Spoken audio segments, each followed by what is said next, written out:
Hi, I'm Jeff from New York. Please like and subscribe. Young Billionaire, Episode 97, Elsa's Phone Trick. Matthew left with the beautiful girl. Lelaine and Elsa were left behind. Elsa stood nervously in front of Lelaine. The previous night, Christine and the others had stayed outside at the hospital ward until 1 o'clock in the morning, before Christine had found a nearby hotel for Sophia and the other band members. But Elsa hadn't dared to leave Lelaine's side in case Matthew appeared, as he would be furious if she wasn't there to take care of her. She had been extremely scared. She never would have thought that Lelaine knew Matthew Florento so well. She was so nervous that her palms started to sweat profusely again as she recalled the excessive things that she had done to Lelaine back in New York. She was afraid that she would complain to Matthew. Lelaine, are you still awake? Lelaine looked at her with an awkward smile. The person lying in front of her was not just Lelaine, but someone who knew Matthew well. How could she not be scared? Lelaine realized that Elsa had never spoken to her in such a soft voice before, thinking about how she had framed her the previous evening. She was confused and angry. I'm sorry, Lelaine. I was in the wrong yesterday. Please forgive me. I know when I do something wrong and I won't do it again, Elsa said, but Lelaine's angry gaze scared her so much that she kneeled on the ground. Lelaine was stunned. She never thought that Elsa would kneel in front of her one day. Then she remembered that Matthew had said he would beat up anyone who bullied her. Did Matthew slap you in the face?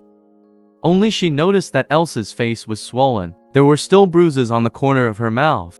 Elsa used her hand to cover up the bruises, and tears started flowing down her cheeks. She looked at her, nodded slightly, and muttered, Not only my face, but… As she stood up, she turned around and slowly pulled down her pants. At first, Lelaine didn't know what she was going to do, but when she saw her purplish-red buttocks, she was so frightened that she closed her eyes. It was too horrible to look at. Elsa pulled up her pants, looked at her, and said, My boyfriend, Mason Cook, doesn't want me anymore. I've already been punished enough. Please forgive me. All right, I'll forgive you. Lelaine whispered. She already looked miserable, and Lelaine wasn't the kind of person to hurt others. Thank you, Lelaine. Thank you, Elsa said as her tears turned into smiles. She kept bowing and thanking her. You don't have to be so formal with me. Lelaine said with a faint smile. How are your injuries? Did you let the doctor see them? It's fine. Don't worry about me. You're the most important thing right now. Do you want a drink of water? Do you feel hot? How about I buy you a couple of buns to eat? Elsa treated her well due to her connection with Matthew.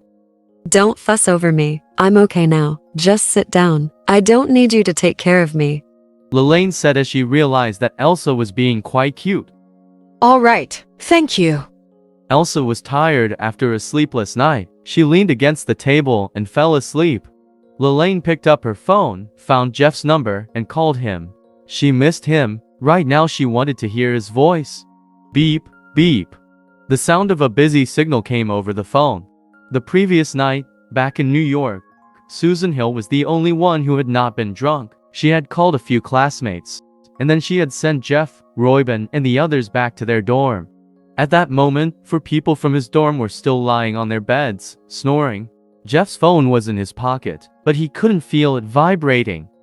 Hello. The user you have dialed is temporarily unable to answer the phone. Please try again later, a digital voice said. Lelaine felt slightly disappointed. When she needed him the most, she couldn't reach him. Maybe he's busy, she thought. As she put her phone down on the table beside her, a nurse appeared to check on Lelaine's condition. You're recovering very well. There aren't any symptoms. You'll be able to go home and rest after a week, the nurse said with a smile after checking her over. Great. Elsa looked at her and nodded with a smile. The nurse gave Lelaine some water to drink and reminded her.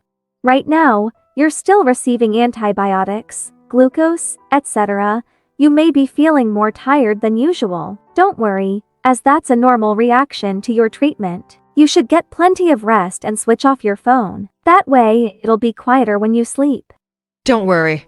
I'll take good care of her, Elsa reassured the nurse. After saying that, the nurse picked up the report and record book and left.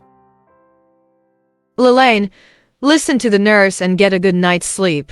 I'll be watching over you from over there by the window. Elsa said while standing beside the bed, smiling at her. Lelaine nodded slightly and closed her eyes. After a while, she fell asleep. Elsa was about to rest by the windowsill when Lelaine's phone rang from its spot in the cabinet. Only then did Elsa remember that the nurse had told Lelaine to turn it off. She picked up the phone and was about to turn it off, but she casually swiped it. The phone didn't have a lock screen, so she opened it easily. When she saw the call log, she found that Lelaine had just called Jeff, but she hadn't been able to get through. Her mind started whirling. Lelaine knew Matthew, and Jeff was Lelaine's boyfriend. They both had the last name of Florento. Elsa suddenly realized that Jeff was Matthew's brother. Previously, she had been worried about what Matthew would do to her. But she hadn't even thought about such a simple connection to Jeff. She looked again at the phone, then she looked at Lelaine, who was sleeping soundly on the bed. A trace of craftiness appeared in Elsa's eyes, and she came up with an idea. She took out her phone and turned her back to Lelaine in case she happened to wake up. Then she started doing something with the two phones. Jeff woke up in a daze. As usual, he picked up his phone and checked the time. It was already 9:30 in the morning, and his head was still dizzy. With another glance, he saw that there were 4 missed calls. He opened them and saw that Lelaine and Matthew had called. He halfway sobered up at the sight of Lelaine's name and called her right away. Jeff. His name appeared on the screen. Elsa was shocked and muted the phone. She kept the phone on until the name disappeared. What's going on? Jeff wondered. Why isn't she answering my call? He was about to try again when a text message appeared. I'm busy right now, so I'll call you later. He stopped when he saw the message. He imagined there were still a lot of things she needed to do for the Los Angeles talent show. Why did Matthew think of calling me? He thought for a while and then called him back. Matthew's phone lit up under the artificial lake where he had thrown it in anger the day before. Of course, no one would be able to pick it up. Jeff tried 3 times, but nobody answered. Although he was a little suspicious, he had no other choice but to give it up. This brat must have gone crazy somewhere again. He thought. He put his phone in his pocket and went to the bathroom to wash up. His head still felt dizzy after drinking all night, even though he had splashed cold water on his face. He walked out of the dorm and decided to have a bite to eat on the street to help clear his head. Walking from the dorm to the campus gate and breathing in the fresh air, he started feeling a bit better. Hello, Jeff. A beautiful lady walked over as he was about to step out of the gate. It was Elsa Cortez. She waved at him with a sweet smile. Looking at Elsa, his heart moved. He realized that he was happy to see her again. This was not a good sign. He subconsciously reminded himself to keep his distance from her. She walked toward him and smiled. Hello. He greeted her distantly with a slight nod and continued to walk, which made her feel a bit embarrassed.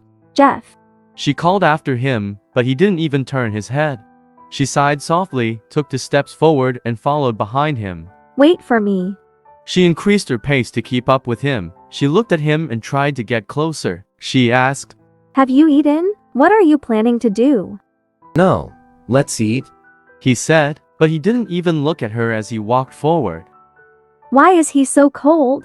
She thought, but she was happy that at least he had agreed. However, with her intelligence, she could see that he was intentionally staying distant from her. Why did he want to do that? Because he had already sensed that if she continued to interact with him, she might fall in love with him. Her eyes flashed and she thought, You want to keep your distance from me, but I won't let you. How have you been these past few days? She asked. All right. He mumbled. I passed last night. What did you eat for dinner? She bantered. I went out for dinner. He mumbled again. I haven't seen you with your girlfriend. Is there a problem?